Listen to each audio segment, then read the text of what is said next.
I had a baby with a man that turned into an abuser practically overnight. First, he made me very, very stuck. So I was in a very serious domestic violence situation, and he's like, yeah, he's gonna kill you. He has a murder plot. Like, his whole family's in on it. Like, he didn't say it that way, but he's like, his whole family is in on it, and the other roommates in on it. And he said they approached me and they asked me if I would help hide your body, and I said no. That felt so evil to me in that family. I just, that part, like when you're telling that, it was like, give me the chills. I mean, I have a daughter and 2 daughters, and it's just like, I just didn't like that. So I'm so sorry. And I hear this voice on this side of my head, okay? I don't see anyone. It's just black, and I just hear someone very clearly. And it's not even a voice, it's a song almost. I would have followed that girl to the end of the earth. Like, I was just like, wherever she was taking me, it was better than this. And I knew it. Okay, so today's podcast is with Tami. She is a numerologist. Number one, I didn't know what that was until I met Tami. Insanely accurate. She can use my birthday to kind of know all this stuff about me. Seriously, almost everything she said was spot on. So I'm going to link everything down below if you guys want to speak with her or book a meeting with her. Geez, I just wanted to give her a hug. That's how I felt. She has one of the most insane stories I've ever heard. And so this is 3 parts. There's the build up to the NDE, which is, you got to listen to that. Then there's the NDE, and then there's the reading she does on me. Really, really fascinating episode. Tami's great. Tami's great. So if you guys have been here, really appreciate you. Thank you for being here. Please leave me a like and a comment. It helps spread awareness of the episode. If you're new, I got a lot of people just watching and not subscribing. I do this every single week, OBEs, NDEs. That's the main focus, but we're going to trickle in some other stuff as we continue to grow. So appreciate you guys. Without further ado, let's get on with it. Single, I guess, is hard for me. Yeah, my whole family is still pretty in deep, I would say. My entire family, my brother, my sister, my mom, my dad. When I even tell them about this channel, they kind of like, my dad is the most open to it, I would say. But I can see like my brothers and his wife are kind of like, Jordan's like doing the devil's work over there. I'm like, what? Exactly. So I tell everyone, I'm like, my family is praying for me. I have a huge Italian family, and like, they're not all religious, but a lot, the extended family, very religious.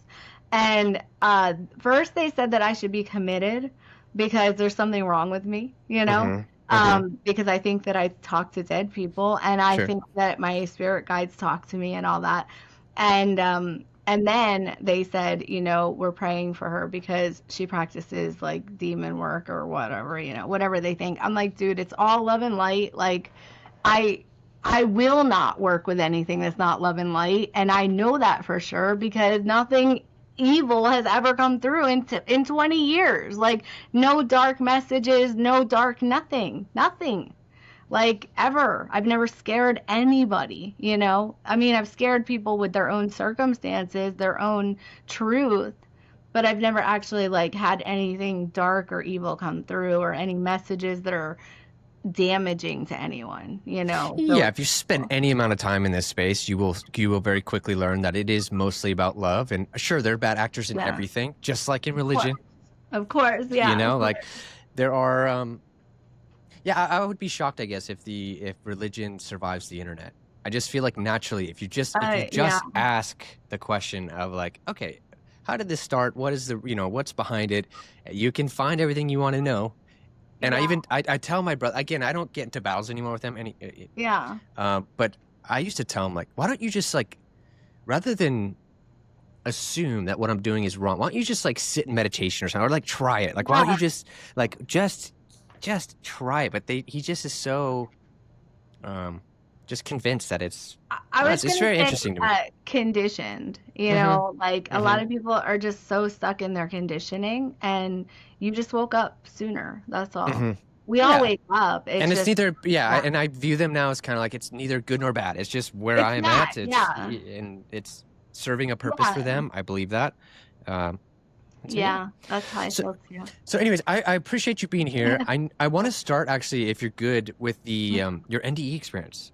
I want to kind of go through that and how it led to what you're doing now. And then a little birdie told me you'd be open to doing a numerology reading as well. Absolutely, yeah. Okay. Are we recording already? We're live. I'll do my separate intro. So don't worry about it, but all Yeah. good. Okay, so I have two questions for you. I did not write down your birthday. I glanced at it, but what Okay. is your birthday again? Okay, so I'm gonna write out your chart. I did glance at it, and I was like, oh, thank God he's not a bad person, you know. So, because it's fine if you are. It's just I have to kind of. Would you see that right away? Would you be like, oh, Oh, yeah, wow, yeah, interesting. yeah. I know it instantly just by your numbers, your combinations of your numbers. Um, you're you're very much trying to make the world a better place, you know. So, and you're on your last life, very, very clearly. So, Whoa. yeah, you're not. No, there's no doubt about you. You do struggle though. So, Hmm. but we'll talk about that. Yeah. Anyway, so I have some questions, and your name is Segi. Is that your name? My name is Jordan. I go by Segi. Okay, just making sure I got that right too. Okay. Because I don't use names, but just so that I'm referring to you properly. Do you have anything that is off limits? Like there, you do have a couple of you have several complicated patterns that are a little bit difficult, you know. Um, and if you are okay with me talking about them, I will. And if you're Yep. not, I absolutely will just focus on the good and not go there at all, you know. Let's go there. Okay. Okay. So I ask because I have been in situations where people tell me it's okay and then it's really not okay and then they kind of have a freak out moment while we're live and it's not cool, you know? Wow. But yeah. So anyway, so where would you like to start? Let's start with the NDE. I definitely want to talk about that. So Okay. I don't know where it's. Sometimes people need to tell backstory to make it relevant, or if you just want to Yeah, dive yeah. into I'll it, we tell a can do it. little bit of backstory, not a lot, but I'll tell a little bit and then my NDE is a little bit different than a lot of people's because I didn't go all the way. I stayed in my room, okay? But there was an angel that came. I know now that that was my spirit guide, but I didn't know that then. I just always called her an angel, you know. Anyway, so my NDE started with so I was going through the worst time in my life, okay? I had a baby with a man that turned into an abuser practically overnight. First, he made me very, very stuck. So I was in a very serious domestic violence situation. And I was only with him for maybe a year, year and a half total, like from the beginning to the end, all of it. He turned very violent once I was stuck. I didn't know he was violent. You know, I had heard he was violent, but he wasn't with me. And I thought, oh, they're just saying that I'm different. No, I wasn't. Um, so, uh, so once I got pregnant, he started kind of cheating on me and, you know, just being little abusive, not terrible. And then once I had the baby, or well, about halfway through my pregnancy, he hired a lawyer and said he was going to take the baby from me. And I was like, why? Like, I didn't even know we weren't okay, you know? And, and then it just progressively got worse, you know, because the lawyer told him, so I already had a child of my own with someone else. She was like 4 years old at the time. She was three when I met him. She was about four at this time when I had the new baby. And, and, the lawyer told him there's like 5 ways that you can take a child from a mother. Okay. One is she's dead. Okay. She dies. One is she's mentally unstable, which I've never had any issues with that. One is that she's neglectful to her children. And I was an excellent mother and everyone knew it, you know. And I was very self sufficient, you know, before him. So I was living on my own, everything was fine. Another one is, let's see, so you're dead. Oh, so drugs or alcohol. Never had a problem with any of that. And then there was like one more. I can't remember what they are, but there's like 5, okay? So he couldn't prove any of the normal ones, like no drug abuse, no alcohol, no neglect, no nothing. And obviously I wasn't dead. But so he decided to take me out of this world. You know, he was like, we're gonna kill her. You know, and so him and his family conspired to kill me. There was an actual murder plot, and there were people in on it. A lot of people in on it, actually. And they told me. I didn't know people actually did that. I didn't take it seriously because I was like, this is like a Lifetime movie. Like I know Lifetime movies are real, but I never saw that. I knew abuse, but I never knew evil, you know? And so I was like, people don't do that, you know? Like his dad did this thing where he like his family was very close, okay? And I had no reason to think they didn't like me even. You know, they treated me like they liked me. And like he put his arm around me and he took me like just out of earshot where the family was. And he like pointed to the backhoe and he said, "You see that backhoe over there?" And I was like, "Yeah." And he goes, "That's what we're gonna use to bury your body." And I was like, "Okay." And I'm just thinking like, this is a weird joke, you know? Like because I didn't know how to Gosh. respond. I never had anybody say anything like that to me, and especially so openly and just out of earshot of everybody else, and it was just weird. And so I laughed a little bit, and I was like, okay, haha, I don't get it, but whatever. And then he said, yeah, no one's gonna find you either. No one's gonna care. No one's gonna Oh ever look, gosh. and no one's gonna care. And if they do care, they won't find you anyway. It doesn't matter because we live in the middle of nowhere, you know. And I guess I should have taken that seriously, but I didn't know how to, my brain couldn't comprehend that someone would even do that. So I just kept thinking that's a very strange joke, you know, that I don't get. And I have a twisted sense of humor. So um, I was like, whatever. And then he did that several times, okay, like in a few different ways. His father did that. And then he just kept telling me, like, he was like, well, why don't you just give me the baby? You already have your older daughter. Why don't you just give me the baby? You have her. You don't need the baby. And I was like, that's not how it works. You know, like this is my baby. Like I'm not gonna just give you the baby because I have one already. Like that's not how it works. And he didn't comprehend that, you know. And then there was a whole thing where it was a girl instead of a boy, and he wanted a boy and whatever, and that was a whole thing. But really, what it came down to was he couldn't convince me to give him the baby because that's ridiculous. And he didn't want to pay child support or anything. So he wanted this baby and his family wanted this baby. And I really didn't do anything. We didn't fight. I mean, we did fight, but it wasn't like that. It wasn't like he hated me, I didn't think. It was just that he didn't want me. He just wanted the baby, I guess. That's kind of the conclusion I came to. I just felt like he didn't really love me. He wanted the baby. Whatever it was, it doesn't matter. But they had a murder plot. And I didn't know this until his room. Well, there were things that happened. Like there were several times he attempted to kill me.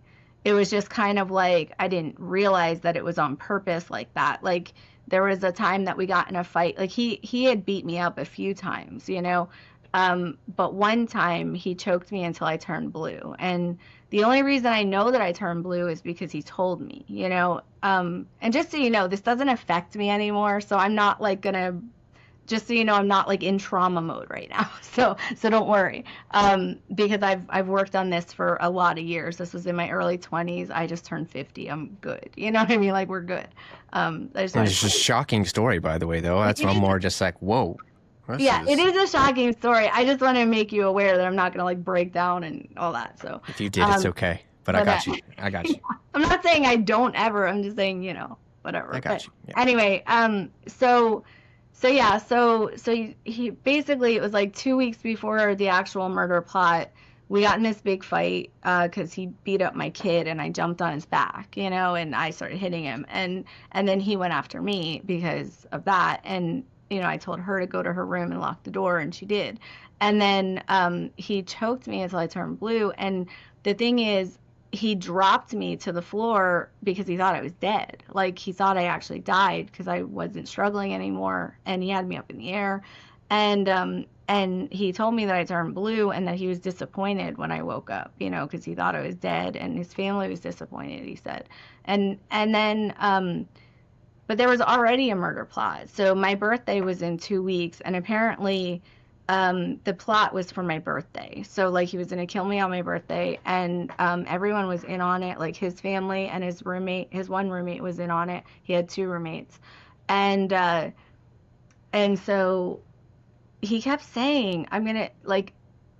I'm gonna do something special for your birthday. Like he kept saying like things like, "Oh, your birthday's gonna be really special. We're gonna do something special." And this man never bought me anything. Like nothing. Like he wasn't like that. Like no gifts, nothing special. No day was special. He didn't even celebrate Christmas, and we fought about it. So like I'm like, wow, maybe he does love me, like I don't know. I'm thinking like he's gonna do something special. That's wonderful. But he's not treating me like he's gonna do anything special. And then his roommate sat me down and sat my sister down. My sister was home from college visiting, and he was at work, the boyfriend, and the roommate sat us down in the kitchen and he said, "Hey, so he's gonna kill you on your birthday." And I was like, "What?" And he's like, "Yeah, he's gonna kill you. He has a murder plot. Like his whole family's in on it." Like he didn't say it that way, but he's like, his whole family is in on it, and the other roommates in on it. And he said they approached me and they asked me if I would help hide your body, and I said no. And he said, obviously, I don't want you to tell him that I told you, because everyone was afraid of him, because he's crazy, obviously. Um, and I was like, okay. So I took that seriously, because of the whole beating me up the couple weeks before. And so me and my sister prepared to get the freak out of there, like I was like, well, I got to get out of here. So I was in business school at the time, and I went to school at night because I took care of the kids during the day and everything, and I worked also at night. And so like I would always go to business school. I would get home at like 10 or 11 at night usually. And then if I didn't have to go to my second job, I just came home, like my job, I came home. And that night, this night I came home, but for a few nights, me and my sister were planning what I was going to do. And so we contacted a women's shelter that would hide me, and we got things in order. I went and filed for a PFA the day I left him and all the things. And then I left him, and I hired someone to help me, like a constable, to just sit there in case he caught me while I was moving out. Anyway, I got out of there. And then he showed up at my mom's house when we were unloading the U-Haul, and he was going to kill me. He was absolutely going to kill me. We called the cops, and the cops came, and they actually shut down the highway for 2 exits to get me to the women's shelter, me and the kids. And so we went, and then we had to go to court the next week. And I swear this all leads up to it, So I swear I'm not just telling you backstory. It really does matter. So they got us to the women's shelter. I celebrated my birthday there, whatever birthday that was. It was in my 20s. And then we had to go to court the next week. So the next week you had to go to court to finalize the PFA, because you only get like a temporary PFA, and you have to prove that you deserve it. Well, he had a really expensive, high-priced lawyer. I didn't really have a lot of money, so I had a women in crisis lawyer. And my lawyer stood on his lawyer's side the whole time and sided with him and told me that I should bend to everything that he wanted. And he professed his love to me in court and said, "Oh, I love her so much, and she's the mother of my children," and all this bullshit.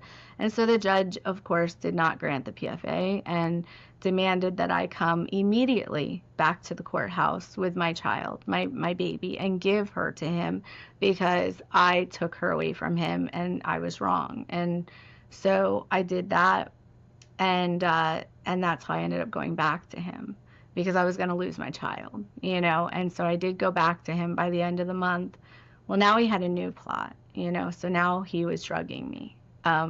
So he started buying me iced tea. I used to drink iced tea, bottled iced tea. And he started buying it by the gallon and putting it in the fridge and not letting anyone else touch it. And he just kept saying, "It's hers, don't touch it." He was very adamant that my daughter wasn't allowed to touch it. I can't prove that he drugged it, okay, but I've never done drugs, and I literally went crazy, over like a 2-month period.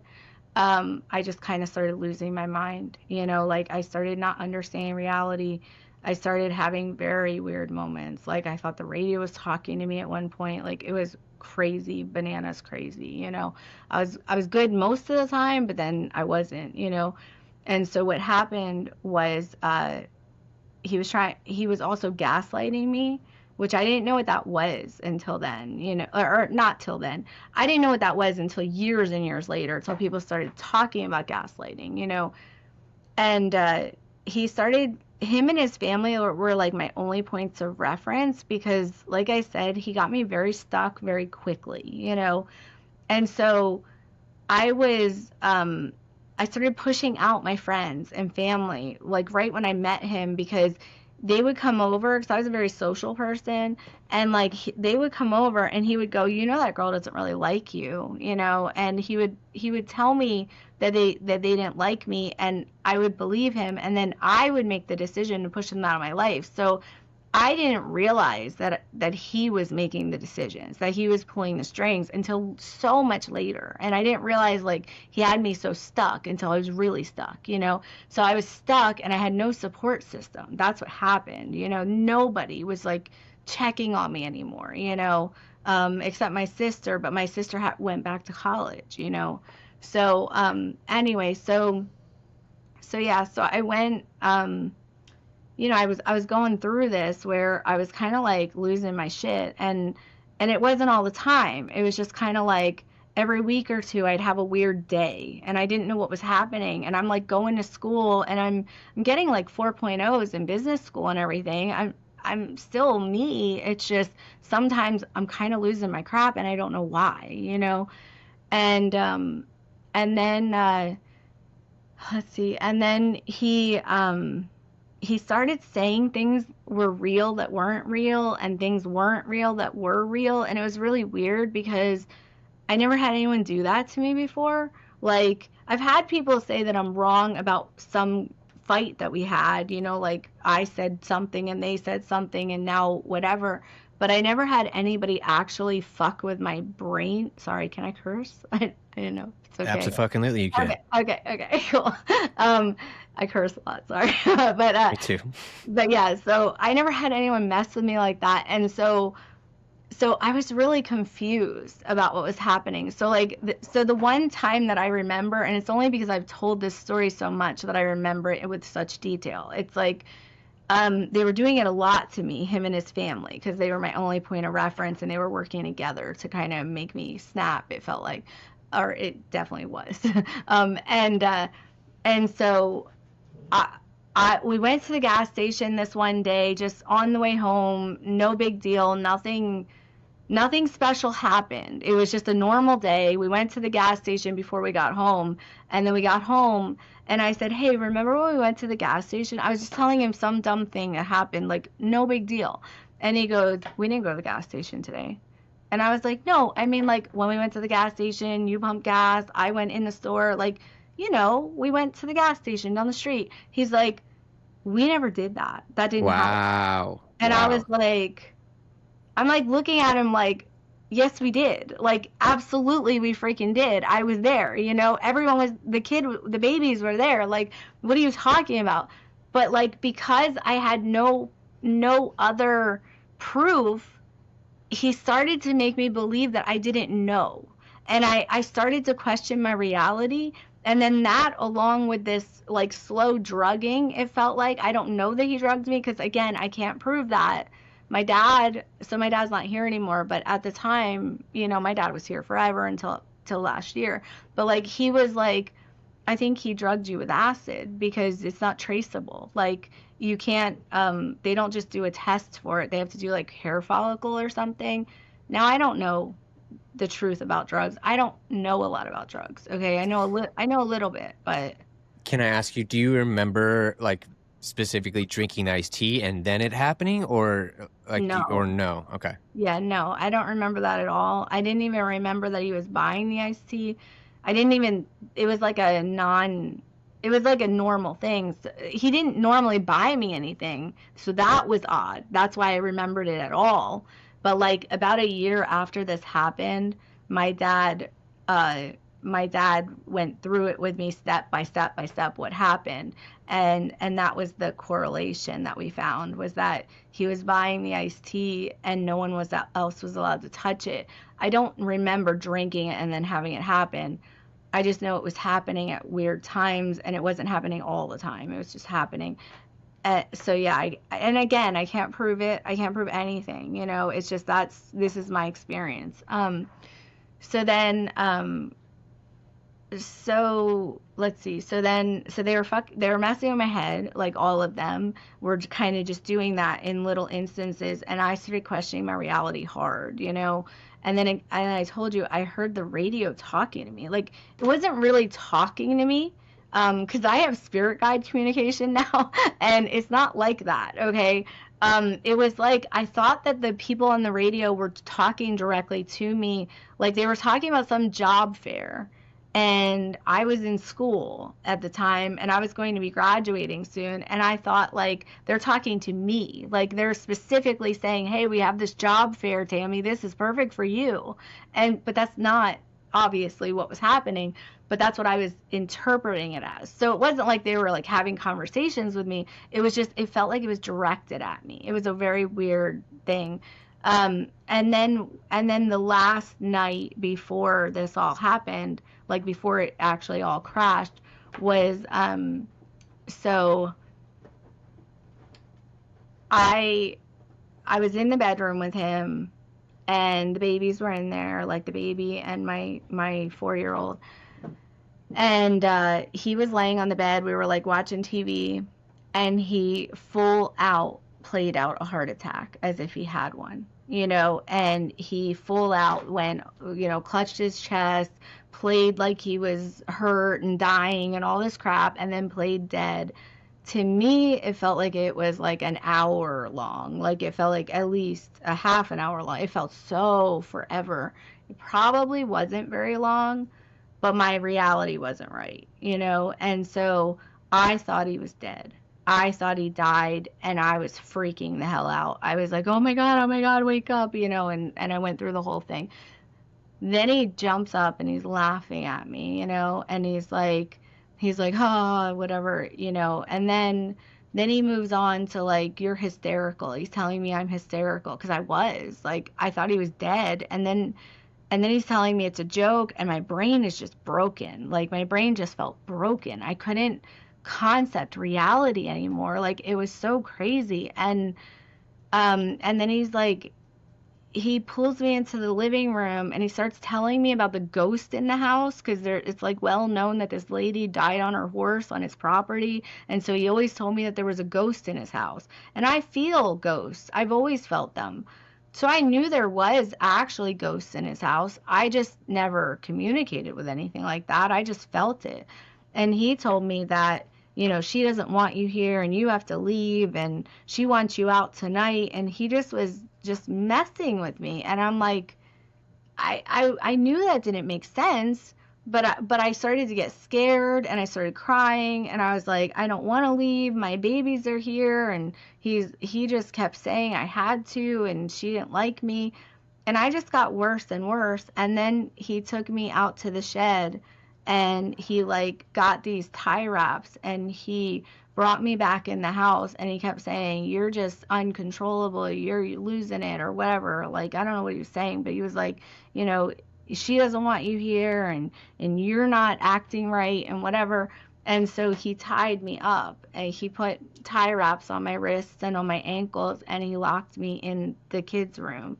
And then he put the kids to bed in his room, and then he says he sat in the living room all night, but all I know is that I screamed and cried until I passed out at some point. You know, I screamed for help, and there was nobody there, you know. So we lived in the middle of nowhere. And I remember at some point headlights came down the driveway. So we had like a long driveway, and you could always see when someone came, and you could hear it. And I was screaming and crying for help, and nobody came. But I heard them in the living room. Like it was his family, like coming, because they were all in on it. You know what I mean? So anyway, I've never really told this whole story like this, but it is important. And then the next day he comes in the room, because I passed out at some point, and then I just wake up, and I'm like half naked too. I was just wearing a t-shirt, no underwear, nothing, and it was, you know, weird. You know, the whole thing was weird. I don't even know why that was. But then his mom and his sister came the next day, and his roommates, of course, were there because they lived there. But his roommates kind of stayed out of everything because they were scared of him. I had fully lost it at that point. Like, I did not understand reality. I thought that people were dead that weren't. I thought if you walked through a doorway, you died. I had lost it. Like, my brain had snapped, you know? That's how I felt anyway. And he came in to take the tie wraps off of me with his like pocket knife, and I wouldn't let him go near my wrist because I thought he was gonna kill me. Like, I just kept thinking he was gonna kill me because I didn't trust him now, you know, for all he did. And then he took off the ones on my ankles so I could walk, and I let him do that, but I wouldn't let him near my wrists because I've always had a weird thing about my wrists. And so my wrists were still tied, and I walked out to the living room because people were out there, like his mom and his sister. Now, this is how I know I was drugged, okay? I can't prove it, but this is the only way that I'm sure that I was drugged, and the only way that I can prove that that it's valid that I think that, besides what I've never had another episode, okay? But his mom and his sister, his mom got the tie wrap off me. I let her do it because I trusted her. Um, and then I'm free of I'm not tied up anymore. And then they're sitting in the living room, and they're going, "I'm dead, I'm dead," and they're dancing in front of me, like joking about it, that they're dead, because I had these delusions. Like, I thought that people were dead, and I thought that you would die if you walked through a doorway. And so I was telling them that. I was like, you know, I was scared that people were dying or something. And like, and then they're pretending to be dead in front of me. And I will tell you, to this day, I can't think of anyone in the world that would do that if they weren't in on it. If they didn't know that somebody was on acid or something, I don't know who would play with someone like that was having a psychotic episode. You know what I mean? Like, if you knew what was going on, you would realize that the person, you know, I mean, I don't think you should do it either way. But like, I remember years ago, my ex was on acid one time, and I joked about stupid things with him because I had known people that were on acid that they would say, if you just imagine something, it would happen, you know? And so I joked that my eyeball fell out and was rolling across the floor, and I freaked him the hell out. And it was dumb, and I shouldn't have done it, but I was mad at him for doing it because I didn't do any drugs, you know, and I had never done acid or anything. So, you know, I didn't know the difference. You know, I didn't know how severe that was to somebody, but like, the way that they acted, I was like, they knew that I was on drugs. They had to, because if you just thought someone was having a psychotic breakdown, you wouldn't do that. Like, you wouldn't play with that. And same with like the heart attack. Like, you wouldn't do that to somebody if you didn't know. Like, it's just not funny, you know, like, no one would take it seriously. It wouldn't make sense, you know. All the things that they did just really seemed like they knew that they knew the inside information, and I didn't, and I still don't, and I never will, probably until I die. Who knows?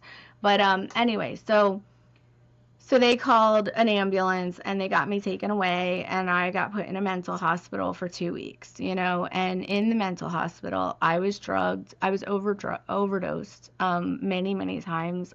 They had to keep restarting my heart because I don't do any drugs. Like I said, not even medications. I still, to this day, I'm 50 years old, no medications. I don't do that unless I have to, you know. And I've never done any street drugs except weed, you know. And so in the hospital, I was 98 pounds also. I don't know if that helps, but I was very, very tiny.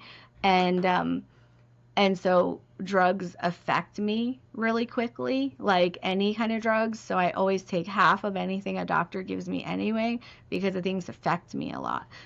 Very quickly. So they kept overdosing me on these antipsychotics that they had me on because they thought that I was crazy, you know. And they did all these tests on me, and they couldn't find anything, nothing, you know. They couldn't find anything wrong. I had no history, nothing. It was like I went crazy overnight, you know. And so anyway, so that happened, and I only know that happened, like, again, I wasn't coherent for a lot of this. So like, the whole first week I was drugged up, and I don't remember the first week still. And they used to tell me they told me then that I would remember it later, that it would come back, but it never did, you know.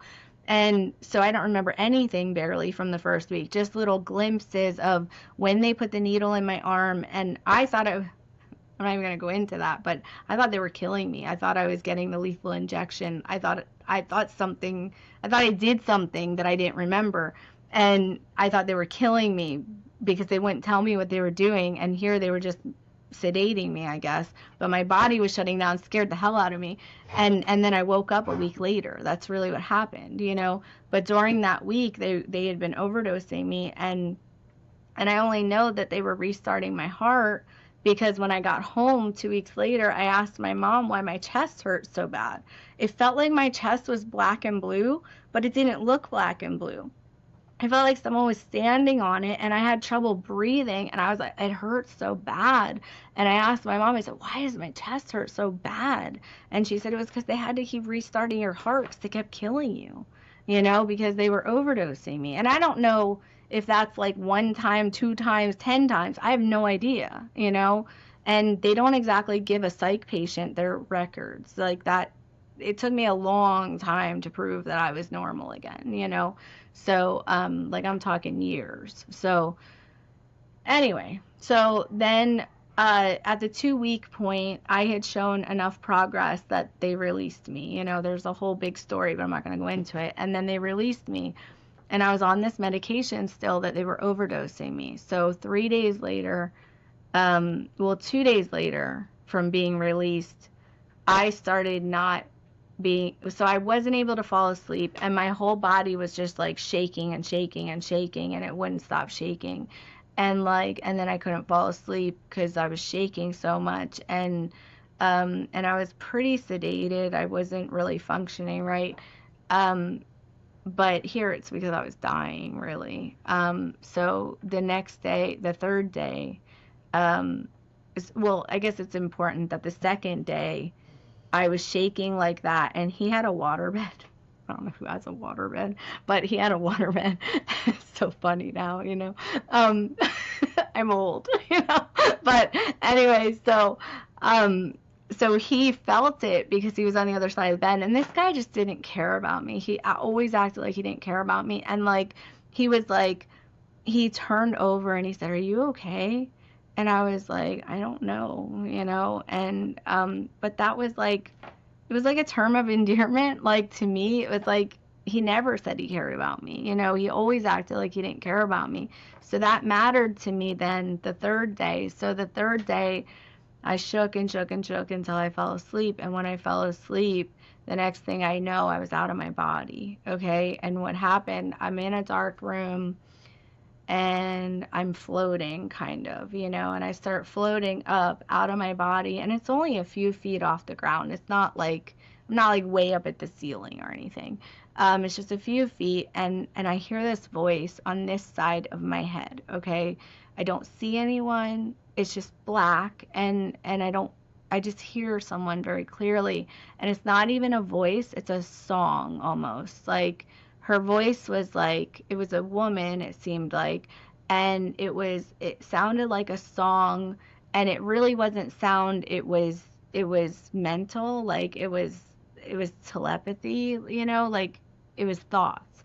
And so, but you could hear it so clearly. And she said, "Come on, it's time to go now. It's time to go now."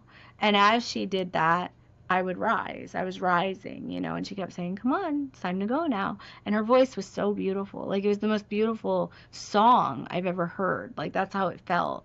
And I felt like I was completely encased in love. Like it felt like love was beaming from the core of me, but it wasn't coming from me. It was coming out into me and from me. It was like I was love and love was me, and everything in the world was love. Like it was so real and so intense, you know, and man, I would have followed that girl to the end of the earth. Like I was just like, wherever she was taking me, it was better than this, and I knew it. And I was sure of it. And so I was going, you know, wherever she was taking me, I was going. And so I kept rising. And you don't rise up very far, at least I didn't. It was only a few feet. Like in total, it was only a few feet. But I would rise up and rise up. And as I was going, she was saying things to me, a whole bunch of, like, a lot of things. Um, and she was giving me a lot of information, about life and how it works, and about what, I guess, about death. But I didn't know I was dying at first. And so, like, I'm rising up, and then I get to this point, and then I go, oh my goodness, I'm dying. I'm dying. Holy shit. Like, I can't, no, I can't do this. Like, no, no, no, no, no, no, stop. I have a baby. I have a child. No, no. And so then I would sink back down almost to my body. And I saw my body on the bed, and I saw his body. Um, but like, I didn't focus on that. So, but I was still here. I wasn't there. I wasn't anywhere else. Um, just in that room. And so I rise up again, and she kind of like just kept coaxing me up. And I would go up again, and I would forget that I was dying, and I would just be listening to her beautiful voice and all the beautiful things she was telling me. She kept saying, it's going to be okay now. There's not going to be any more pain. You're not going to suffer. You're done. It's okay. You did so good, and she's just telling me, like, everything's okay. It's all going to be okay. And I was like, okay, okay. And I'm going with her, because all I want in the whole world is to feel better. This was the darkest time of my life. This was the hardest. I mean, I had tried to commit suicide a few weeks before this. Like, I tried 2 times actually in this, like, maybe 2-month period. I had tried to commit suicide twice, leading up to this, because it was so, so hard, you know? And I don't think I wanted to die. I think I just couldn't handle it. And so she just kept saying, okay, it's time to go. It's time to go now. And I would go, and then I'd have that realization again. I'd get like so far, and I'd go, no, no, no, no, no, I can't die. I can't die. No, no, no. Like, I have a family. I have a baby. My baby was only 10 months old. Like, I couldn't leave her. That's crazy. Like, she would be with her abuser, with my abuser. And like, my 4-year-old, like, I didn't want to leave her either. I was the only one she had. Her dad was like an absent dad. He loved her, but and so I didn't want to go. And then when I was really resistant, she was like, everyone's going to be okay. This was part of the plan. It's okay. Like, you're not doing anything wrong. Everyone knew the plan. And she said, everyone has a plan for if you leave, and everyone has a plan for if you stay. It's up to you. You can stay or you can go. That's up to you. It's not up to anybody else. You don't have to answer to anyone. It's all up to you. And then this thing happened. So I was like up in the air, pretty far, maybe like 4 feet in the air above the bed. And I'm like up there, at that point, and all of a sudden this like TV comes almost. I don't know if it was a TV, but it was like this screen that it kind of just moved in front of me. And so there's this screen in front of me, and she shows me my dad, okay? And it's like my dad now and my dad after I leave. So she shows me where he is now and where he'll be if I leave. And she's like, he's fine. He'll be fine. Everyone goes on. It's okay. Then she shows me my mom. Then she shows me my sister, my brother, my best friends, like all these people, okay? And then she gets to my 4-year-old, and she shows me her now, and then she shows me her after I leave, and she's fine. She shows me everything that's gonna happen, like in an instant. Like, my ex and my mom are gonna fight over her. They're gonna have like a custody battle. He's going to give in. My mom's gonna end up raising her. She's going to be fine, maybe a little traumatized, and have a harder life. But she knew this was the plan. It's okay. She's fine. And I always say I could live with that, but I could die with that. I was like, okay, she's going to be okay. But then she showed me the baby, and the baby wasn't going to be okay. The baby wasn't going to be part of my family at all. She was going to be taken. She was going to be kept by that family that abused me, and she was going to be raised that way. And sure, she would have made it through it. She would have been okay, but she was going to be severely abused, and I couldn't die with that. I couldn't leave with that. And the thing was, I didn't care if that was her plan. I was like, I don't care if she's okay with that. I'm not. Like, I'm not fucking leaving her. No, no way. You couldn't make me. And then she said, well, it's your choice. If you want to stay, you can stay. If you want to go, you can go. But now I have to prepare you if you want to stay. And I said, I want to stay. I have to stay. I don't have a choice. I have to stay. And then she said, okay, well, it's going to be really, really, really hard. It's not going to get easier, not right away. And she said, it's going to be really, really hard and it's going to be really, really painful. And you might regret this. Like, you might not want this to have been your decision, you know? And she said, but you're strong and you'll get through it. And you can do it. It's just, you don't have to, you know? And I said, but I want to. And so when I finally made the final decision to come back, I slammed into my body, you know, and that was it. It was over, you know. So I didn't go to the other side. I didn't meet God or Jesus or any of that. I slammed back into my body. I jumped up out of bed immediately and I went, I'm dying, I'm dying, I'm dying. Oh my God, I'm dying, I'm dying, I'm dying. And of course, he didn't give a shit. And so I got out of the bed. I walked into the dining room. My dad was staying with us because he was helping with the babies because I had just gotten out of the hospital and he flew in from California to help me get out of the hospital because they were trying to keep me because I had good insurance. Don't do that. Don't have good insurance. But anyway, and so my dad actually held me all night. So first, I ran out there and I said, I'm dying, I'm dying, I'm dying. And my dad's like, calm down, you know. And he said, what happened? And I said, I'm dying, I'm dying, I'm dying. And I couldn't stop saying that because I was terrified, you know. And he said, okay. And so I called the doctor, and it was like midnight. And so I called my doctor. It's my family doctor because I don't trust any doctor now after being locked in that place. And I'm scared they're going to take me back there, you know, because now I am crazy. Now I had an angel come to me, you know, I'm definitely crazy, you know. And so I call the doctor and then they have to call me back because it's like the after hours line. So the doctor calls me back and he's known me since I was 13 or something or younger. I don't know. And so he knows me pretty well. He knows I was just in a mental hospital. He knows my history in life, you know. And I said, I'm dying, I'm dying, I'm dying. And he's like, what happened? And I said, I'm dying, I'm serious, I'm dying. And he's like, just calm down. What happened? And I didn't tell him an angel came to me. I would never tell anyone that. Okay. I didn't tell anyone that for years, actually, except my immediate family. Anyway, I said, I think I'm dying. And he said, why do you think that? And I said, I don't know because I don't know. I just got out of the hospital and I think I'm dying. And he said, well, what's the medication that you're on? And I read out the medication, like I got it and read it to him and I told him the dosage and he said, okay, you are dying. You are being overdosed. There's something very wrong here. It's way too much medicine for you. And then he said, I want you to go to the pharmacy right now.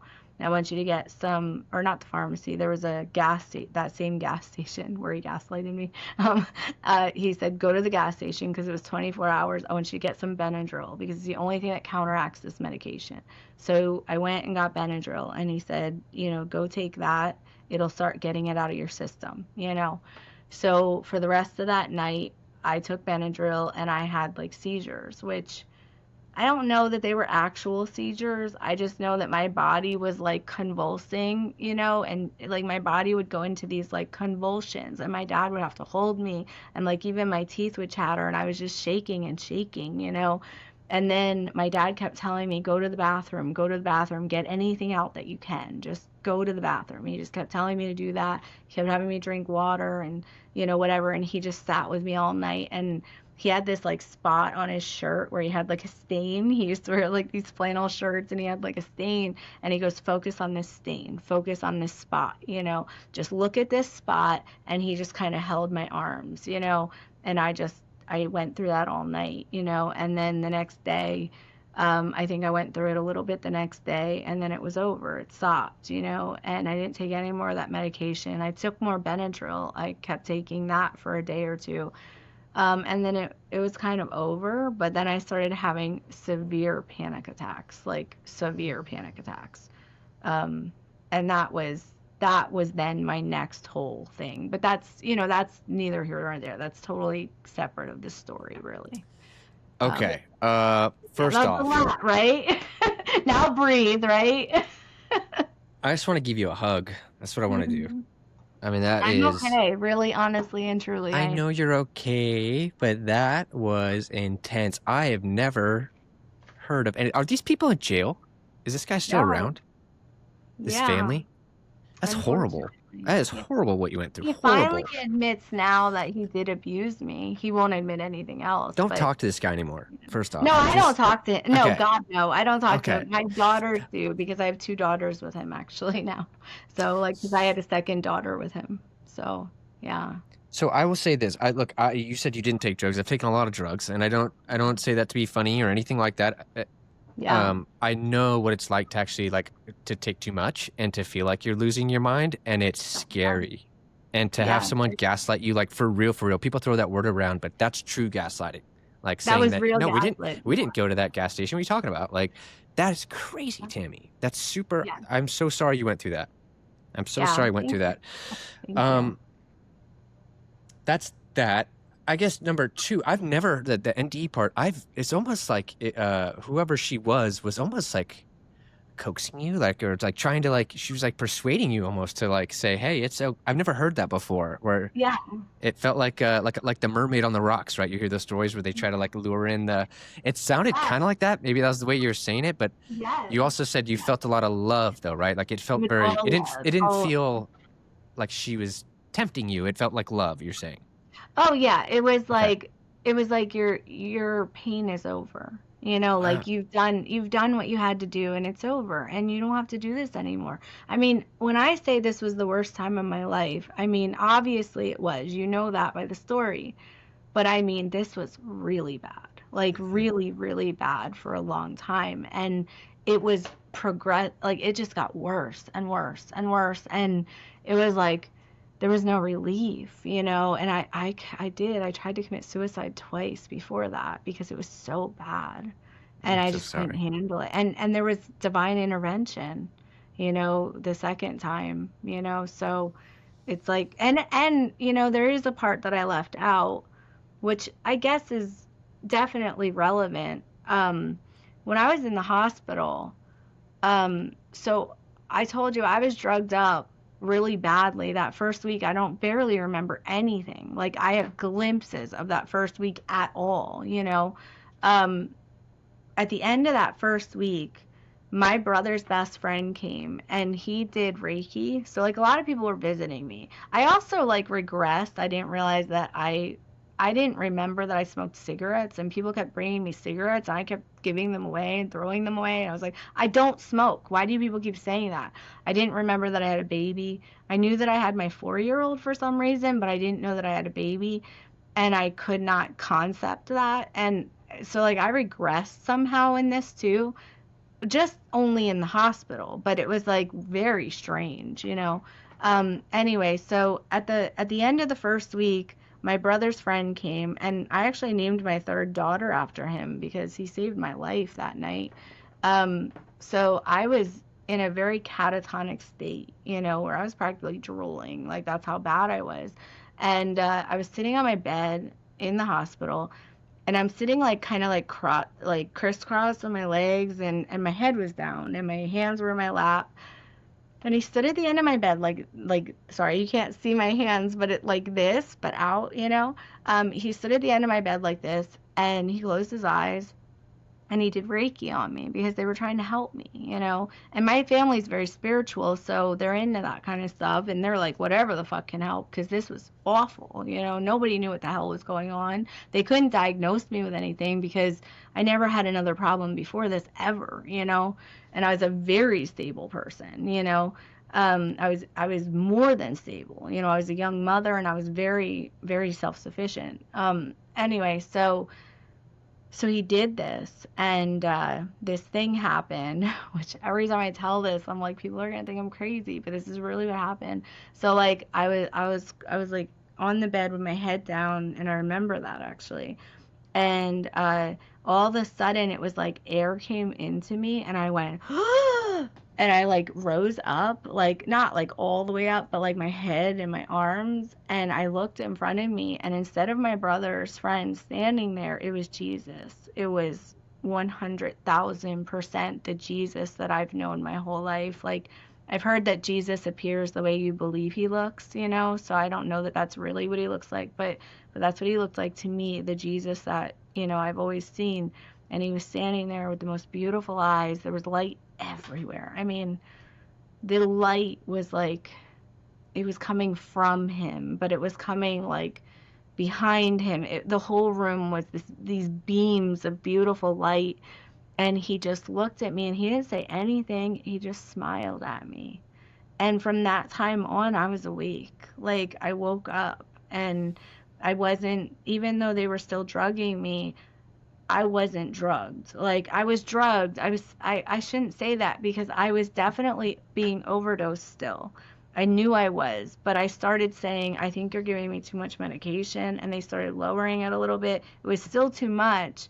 I was still overdrugged, and I was still definitely in like a drooling state almost, you know, but it was like I was there again. And I remember the whole second week after that, you know. So I Whoa. believe that he saved my life, you know. Wow. Which is Well, big.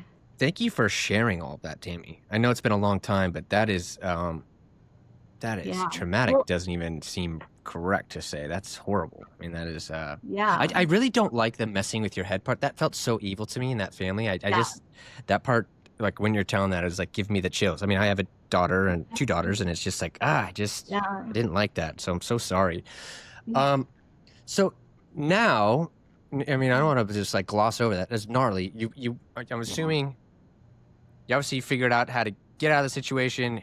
You did you were you always a numerologist? Is that I want to get No, into no. So yeah, so my mom studied numerology when I was a baby.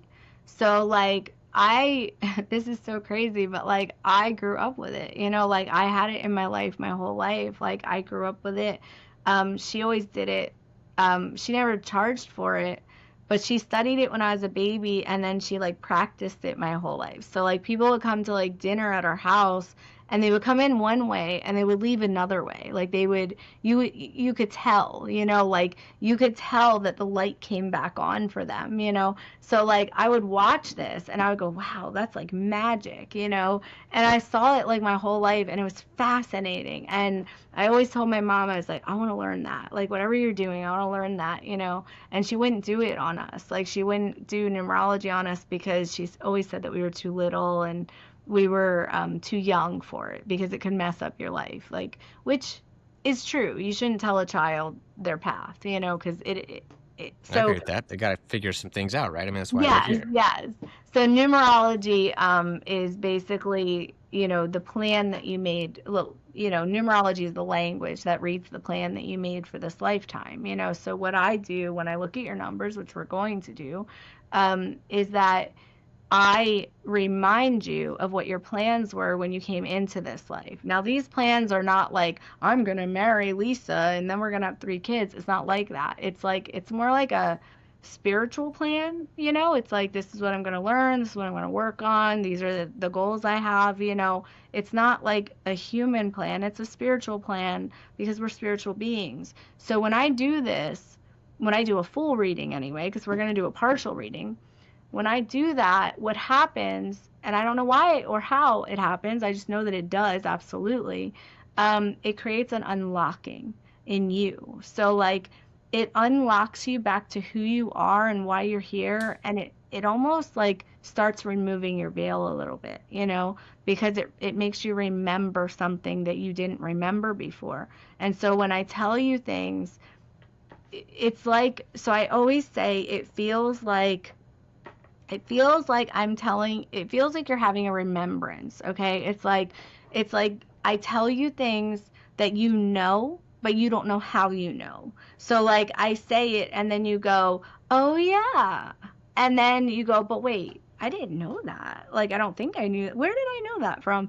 It's because you forgot it, you know, and I'm bringing it back to you. And when I do that, it creates this unlocking that you actually start remembering your plans and you start working on them and you kind of get back on track. And it's not that you're not on track, you're always on track. It's just that this unlocks your truth so that you can, you know, focus on it better, you know. So yeah, so I've been personally practicing it for 20 years. So, Okay. Yeah, because I so want to. So I'm going to link everything down below. So we did talk about okay. this prior Oh, to of hopping course, on. yeah, yeah. She does. She's a Yeah. numerologist, and so Yeah. you guys can actually book a meeting with her. So I told her, I Yeah. was like, it'd be great if we could do something live. So she's gonna Yeah. do it for me. I've not heard any of this before, so I'm just gonna be here Yeah. present, and I'm gonna Yeah. let you do your thing. So Yes. And you said it's okay to say anything. So yeah. say the truth. Okay. So okay, so I have your numbers, I put them in a chart. The very first thing, so I always say this is what stands out, okay? So what stands out first is that you are a visionary, okay? You are someone who is, you're very psychic yourself. You have your third eye is open, okay? And you are working with the third eye. The third eye is the tunnel to the other side, okay? That's what it is. It's very future based. It's very premonition based. It's like the reason why you wanted to have an outer body and then you did is because your third eye's open and you have access. You know, everybody can do it. Some people can do it really easily. Some people can't. You can do it very easily. Any gift that you want in the psychic realm is yours. All you have to do is ask for it. It'll be turned on somehow.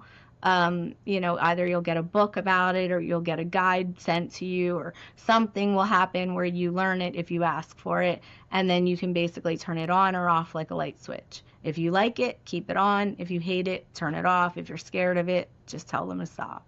And that's how it works for you. Okay, you have a lot of psychic ability.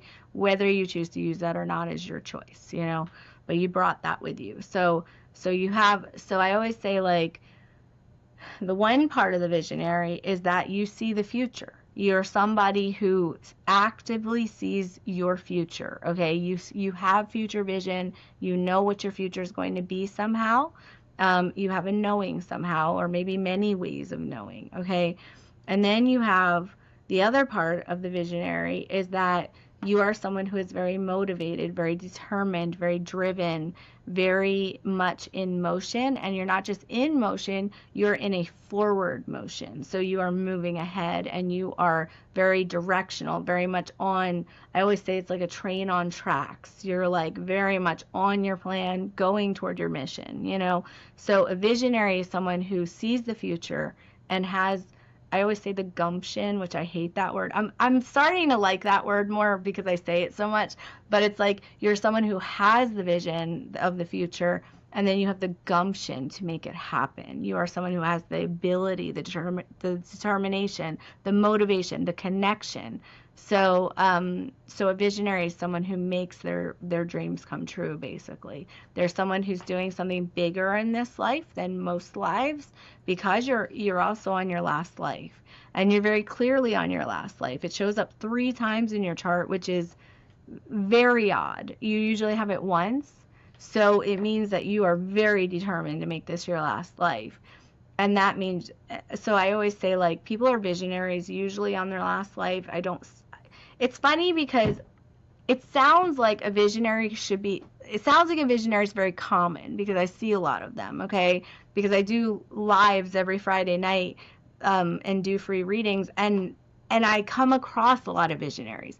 But it's because I'm attracting spiritual people who are changing the world. It's not actually because it's common. It's actually very uncommon to have this.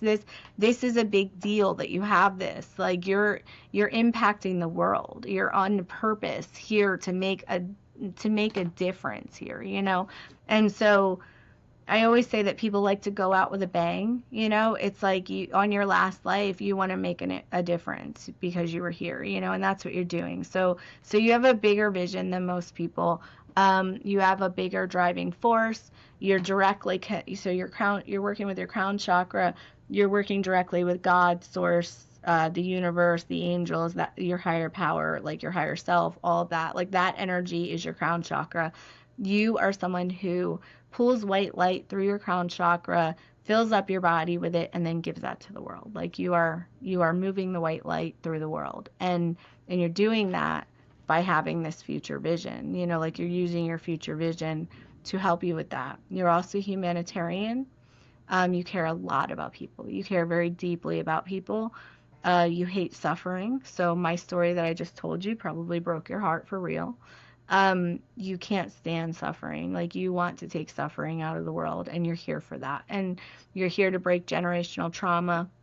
You do not want you do not want the past to continue, the broken past. So the world is hard for you because you very much see the suffering in the world. Like when you see a homeless person, you don't just see a homeless person, you see yourself, and you go, I don't want anyone to suffer. I would give anything I have. And it's not just the shirt off my back. It's like, I don't care about giving you the shirt off my back.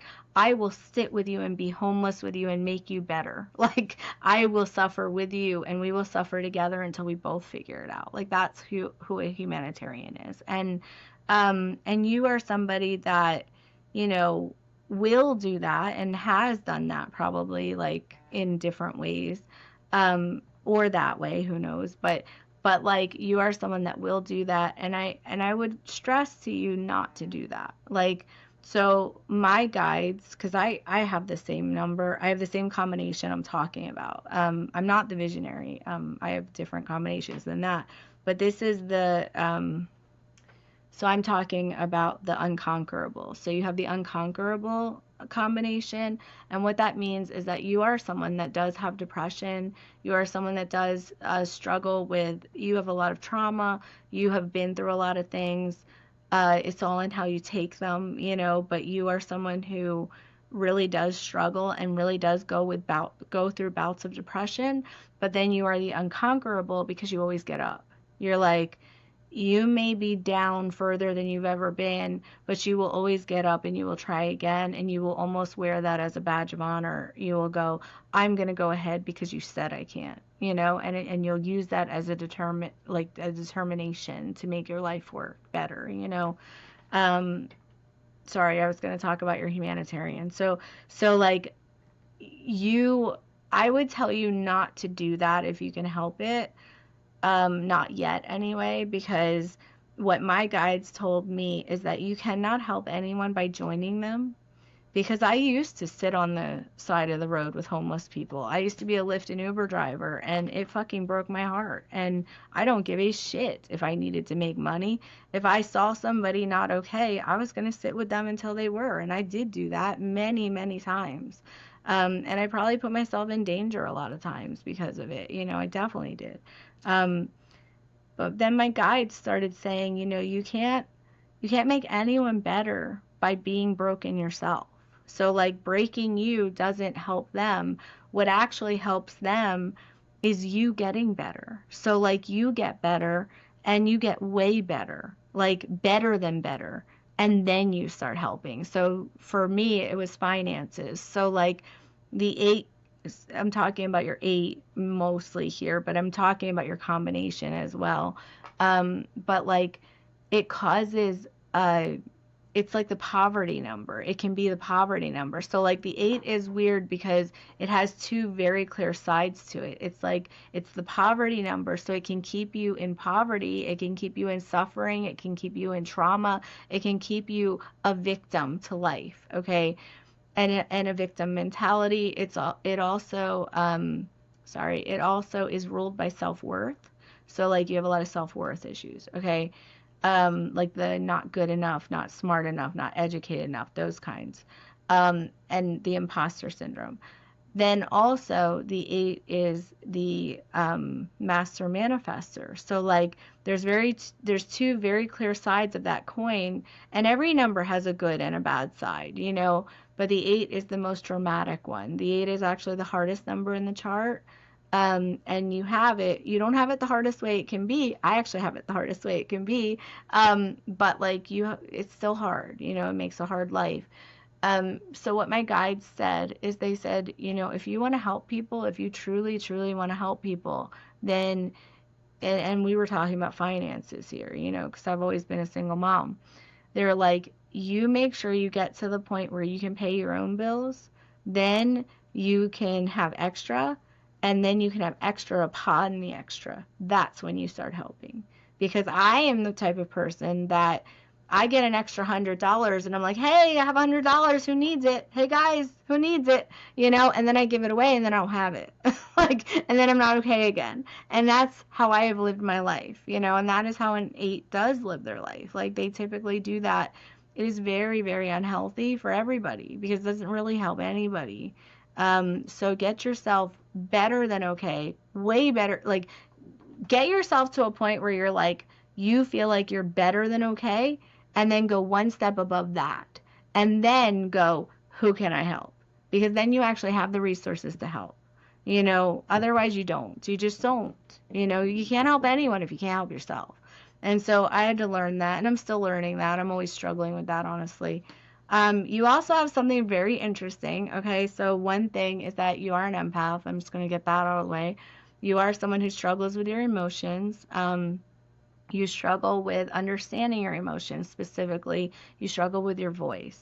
You're working with your heart chakra. So, sorry, I forgot to tell you about your root chakra. So that with the eight is the root chakra.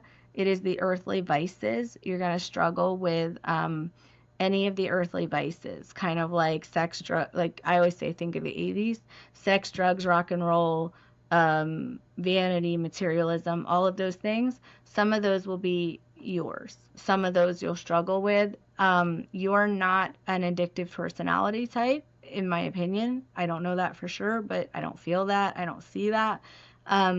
You're the type that will experiment and you'll definitely self-sabotage and you'll definitely go in spirals with it, but you will never actually stay down. So I don't worry about you. You're not someone that's going to like die from drugs unless it's like all at once, you know.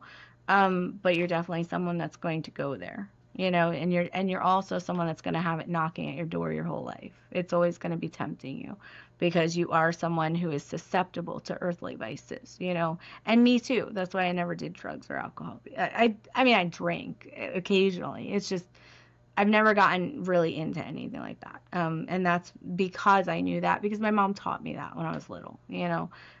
Those were the things she was willing to teach me. Anyway, so the interesting combination that I wanted to tell you about is that you have the invisibility cloak. So you are introverted, and it's surprising that you do something like this because this is actually very out of your comfort zone. It's great because you're the visionary and you definitely, I mean, and you're the leader and you're the humanitarian and you definitely have all the things to do this, and you definitely like you pull on your other resources that are like background resources because you have really amazing numbers. But like this is actually pretty far out of your comfort zone. Like this is something that you will struggle with off and on, and you might not be able to do sometimes, you know, because you're going to be really having to force yourself, or you're going to need encouragement a lot, you know. You're someone who would do really well with a lot of assurance. Like, I hope you have a good support system. Like, I would hope that your wife, I don't know if you have a wife, I just assume because you said you have I kids. do. Okay. I would hope that your wife has a 7 because, like, somewhere in her birthday, because you need a cheerleader. Like, you really need a cheerleader. And so if your wife doesn't have it, then I would hope someone in your support system that's very close to you does, because you really need a positive 7, someone that's not in their negative of their 7, someone that's supportive and helpful and a cheerleader type, because they are going to really help you do this because you definitely need this, you know. Like, hopefully whoever it was that was contacting me to get on here with you when I asked, you know, whatever, hopefully he has a 7 because he Oh, would we're help. gonna find out now. So yeah. I'm asking. Yes, you should. Because then he's a very supportive person for you. And that's not the only number that would make that. It's just that would be the best one for your support system, because you need it. Anyway, you have an invisibility cloak. So, an invisibility cloak, this is something my guides just showed me a couple years ago. It's still in the very new understanding process. They haven't shown me all of it yet, like the depths of it yet. They kind of teach me a little bit at a time. Most of my learning comes from my spirit guides, because I only got like a little bit from my mom. So the invisibility cloak, it's basically like you are somebody that has the ability to hide if you choose to. And it is actually, it's not something that you might know that you have. A lot of people don't know that they have it, but then when I tell them, they're like, oh yeah, I definitely have that. You can make yourself invisible on command. And once you like play with that, you'll really know that because it's one of your abilities. You are someone that like if you're in a social situation because situations overwhelm you because you're an empath, if you're in a social situation, you can literally hide in plain sight. Like you're someone that literally can put on an invisibility cloak. When they first showed it to me, they What showed do me you the mean? one. I will tell you this, that would have came in handy in college because you know how many times I had to go outside and just like smoke a cigarette because I was like, this is crazy. I Yeah, can't stand it. And I yeah, was like, I'm just gonna like I felt more at home outside the party yeah, and like yeah, catching a conversation with someone than inside yeah, hectic, which is yeah, actually what I think a lot of the reason why I took drugs initially was yeah, to like kind of like calm me down to be in those situations. yeah, I do actually struggle with drugs a lot. It's been yeah, on and off. But what's interesting about you saying I don't have an addictive personality, it's like I've always considered I myself to have that. yeah, Um, but I don't know if that's because mainly the drugs is why I think like I almost feel I took very addictive drugs, so I think naturally they're gonna yeah. catch you, right? Of And I course, think yeah, they just held me down for a long time, and it's been a journey for me. And just recently, I really started like tackling this and like had to go to the doctors and had to like start figuring this out. But I feel like we're on the we're getting close to the other side. I'm like really, hmm really focusing on that. It's important to me. yeah. You don't have an addictive personality. You have an obsessive nature.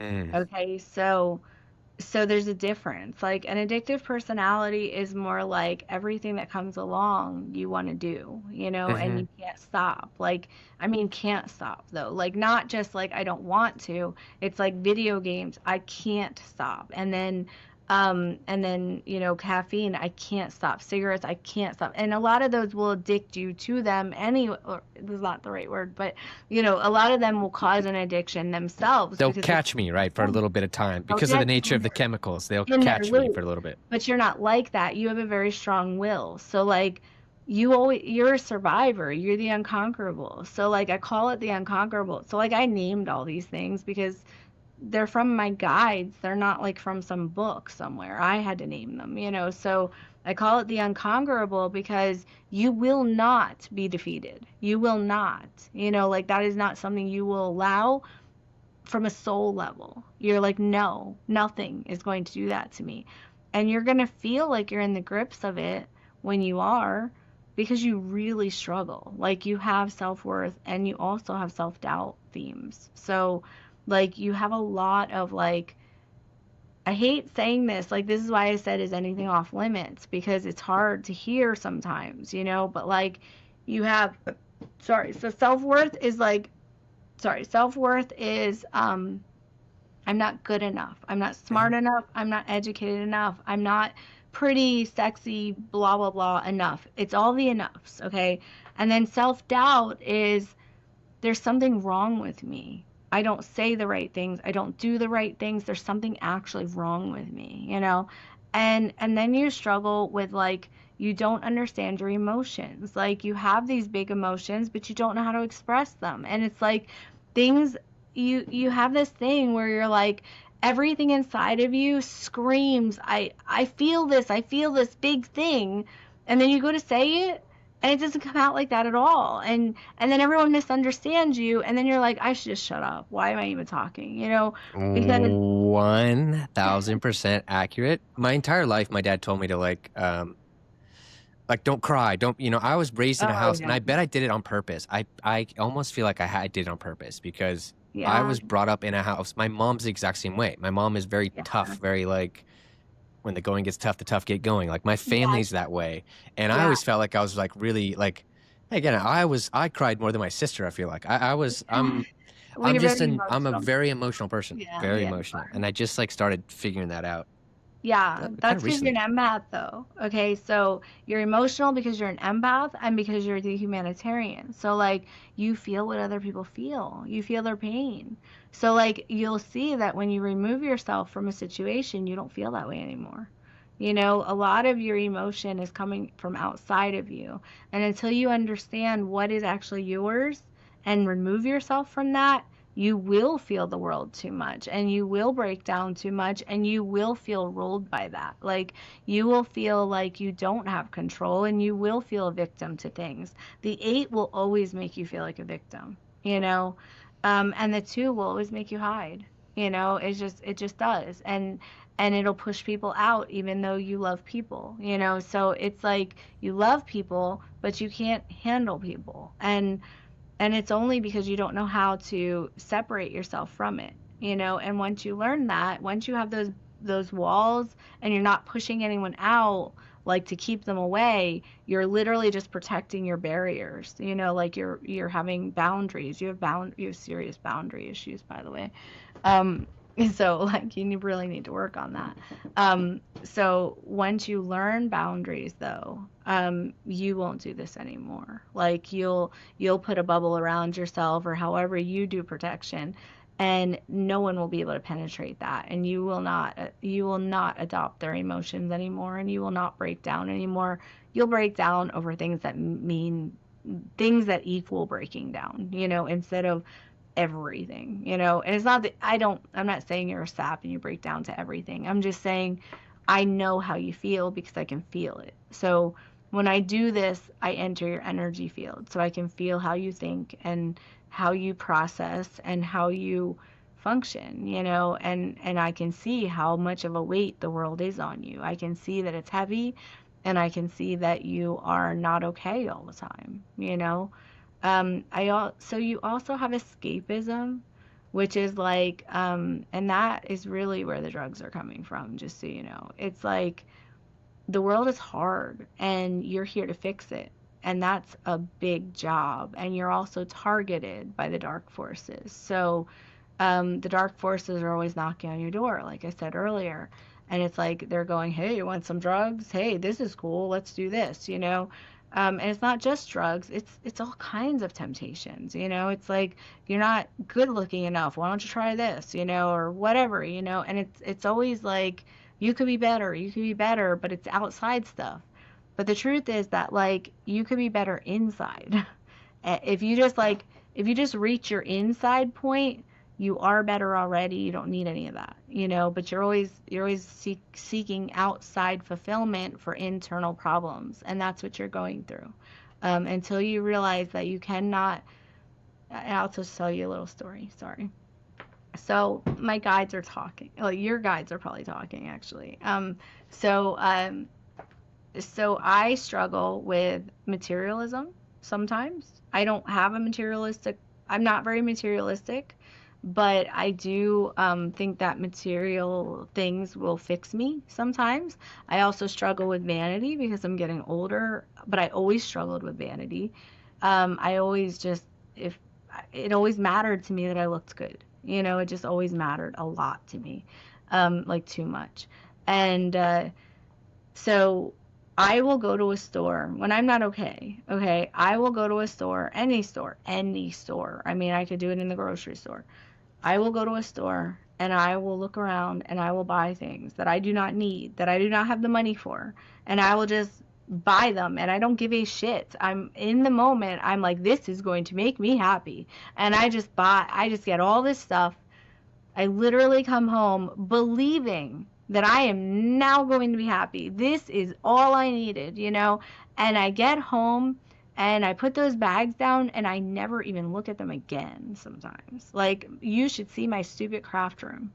Like, I mean, I have so many things that I will never touch again. I won't part with them because I also have trouble with that. But like, but materialism, what I mean? Like, I think that an external thing will fix an internal problem.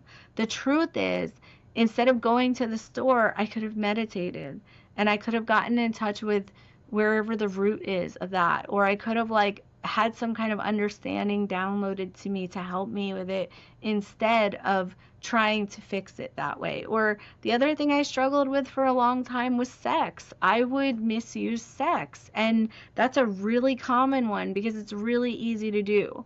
I thought that if I just had sex with a random person sometimes, that like everything would feel better. It never felt better. It always felt worse. And in the moment, it felt worse. I mean, I'd be in the moment going, what the fuck am I doing? You know, like, I don't even like this person that much. I don't even know this person sometimes. I'm not saying I did it a lot. It's just, I did do it. And sometimes I did it a lot, you know.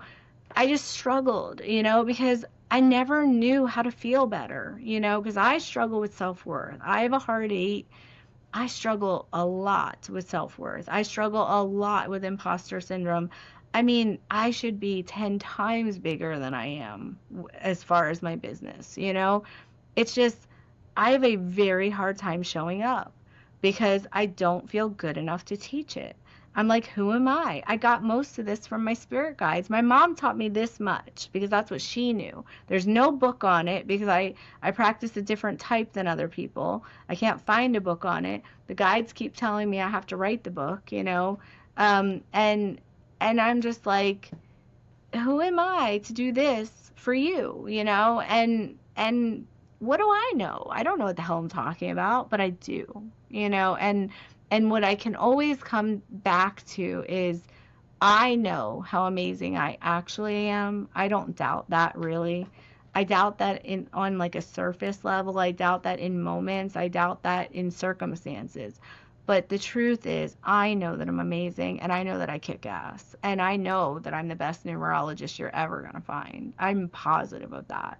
I mean, besides my students, you know, because I'm teaching my students, I'm hoping that they all get to my level. But like do not, I do not pretend that that's not true, you know. Whereas I'll tell you I don't think I'm pretty, you know, or I think I'm aging or whatever. I will definitely struggle with that, but I will never tell you that I'm not good at what I do because I am, you know. So you have to find that for you, like whatever that is for you, stand in that power because that will build your confidence all the way around it, you know, and that will make you stronger than you actually are, you know, stronger than you actually feel. You actually are strong, but you know what I mean? Like you are this powerful creator that's just waiting to shine. It's just that you forgot that and you've been conditioned out of that. And so you have to stand in the part of you that knows that long enough that it convinces the rest. And then you go outward like that. Like it comes from the inside out and you just start beaming light, you know? And you'll know it because people will come up to you everywhere and tell you that. People tell me that all the time for years, you know?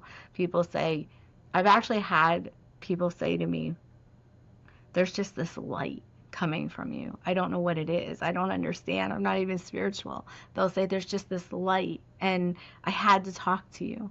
And I'm just like, I always blame it on something, you know, like I'm always like one time I was like, oh, well, I just got back from a Tony Robbins event. It's clearly because of that. And I really did believe that, but I've had a lot of people do that now. And I'm just like, it's probably me somehow, you know, I'm channeling that and I'm making it bigger and whatever. And you're the same way, you know, we all are the same way, actually. It's just, you have to locate that within yourself and then you have to stand in that power because you are someone who is a powerhouse. Like you have so many abilities and you have so much reach and you're here to change the world. You're here to rock the world, you know, you're here to you're here to do something that impacts, you know. That's why you're the visionary, you know. Wow. Um, there's a lot more, but you know, obviously time. But Uh, I gotta tell for the listeners, there are things that you said, and I do have to wrap this up. I gotta go pick up my daughters. okay. But there are things that you said that I found extremely accurate, Tammy. Mhm. Like, you know, my mom used to tell me before I don't even remember this, but she would say, you know, you were my only child who would stop every time you saw a homeless person and you would want to know why. And you would sit there and you would ask them, like, are they okay? Are they sad? Are they this? So I feel Yeah, that, and I've always felt that way. yeah, Um, and I've always felt like my life was so easy compared to a lot of people. And I remember in college, like feeling guilty about my childhood because my parents did so much to like make me have an awesome childhood in a house. And I always was like, gosh, there's so many people out there just struggling. Like what a piece of shit I am, like growing up in this nice Yeah. house. And like, my dad worked hard. It wasn't like, I mean, he would trade things and it was like, it's not like a mansion or anything, but it was like a house he Yeah. built. And I just Yeah. always felt so guilty for that. Um, Yeah. and I do feel people very deeply. And Yeah. so yeah, I just want people to know, like, it's kind of insane. I've never had this happen, or I've never had a reading like this. So that was a lot of Yeah. fun for me and really, Yeah. really accurate. Yeah. So Thank you're very you. good at what you do, Tammy. Thank you. Do you get a lot of readings? Not like this. I mean, I've talked to mediums. Another thing, like two mediums separately don't know each other, have Yeah. told me that this is your lifetime of choice. They always, like, one of them specifically told me, like, you could do whatever you want. And I was Yeah. like, what does that mean? She was like, if you want to be a medium, you could be a medium. And I was like, wow. And she's like, your thing is you have to go try things. Like you're Yeah. a trier. You got to go try You're an things and you have to experience experiencer. it. And I will Yeah. tell you the last thing I want to touch on, and it's not to like, I'm trying to pump you up because you're super accurate Yeah. here, and I want people to Yeah. go to your website and Yep. book a session. But Thank you. my life has been up and down, like getting punched in the face, falling so far. Like in my family, they probably view me as like, Jordan's struggling again. Like I've just kind of been like this, you know. A lot of it trying to manage my emotions is definitely a huge Yeah. part of it. Yes. And but I do feel like it was planned. Like I feel like I was meant to do that to somehow relate to people or something. Like I feel Yeah. like when I hear you talk about your struggles, sure, mine was different. And I mean, I'm not even into like comparing who had a harder time. Of I think course. it's all relative. Like your 10 out of Yeah. 10 pain is my 10 and my 10 out of 10 are different, Absolutely. but it's all we could handle, right?